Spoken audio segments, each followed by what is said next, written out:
نو سورة تحریم مدنی صورت ده، بعد الحجرات وقبل التغابن. ترتیباً د سورتونو د قرآن نه 66 نمبر او په نزول کې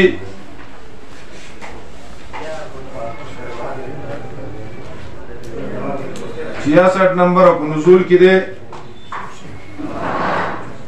107.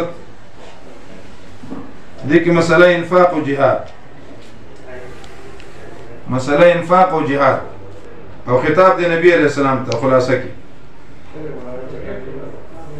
چې خپل اهل د خلاف د رضا نه منع کړ د الله نه، بل خطاب د مؤمنانو ته چې ځان او اهل د خپل اور نه بچ کړي. د پیغمبر نسب منجي نه دی څو پورې چې تاسو د هغه دین نه قبول کړی، د هغه اعتماد نه قبول کړی، په هغه ایمان نه راوړی.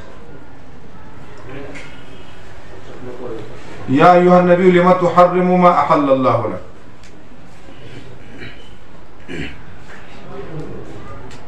نبی علیہ الصلوۃ والسلام ځان باندې ماریا قبطیه حرام کړی او وجه دا وا چې نمبر د عائشہ صدیقه و ده ذکر راغله،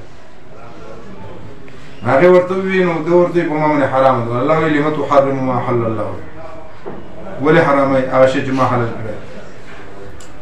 دویم دار چې د حضرت زینب رضی الله تعالی عنها مالدار و ام المؤمنین او د نسبهم دی باغ کراته هغه کر اکثر غبین ډیر زیات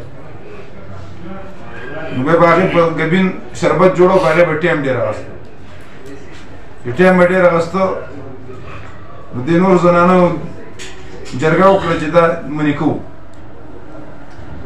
نو چې د کله راغی عائشہ صدیقه دا ټولې ویني موقتانا وجدت منك ريح المغافير.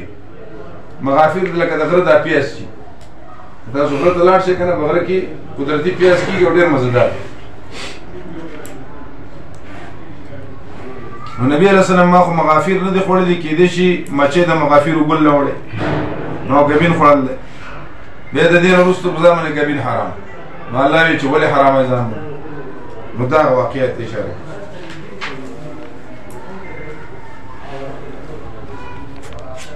نصوحا راځي توبو الی الله توبه نصوحا. نصوحا په څه غلط راځي. نصوحا یو سړی و ډیر نیک و، به شراب اوس کله به بل چلو کو به بت سجده وکړه به زنا وشو. دا څه نصوحا باندې د زړه توبې خیر خلکو قصه کړل نه دي کی ضعیف قصې. بسم الله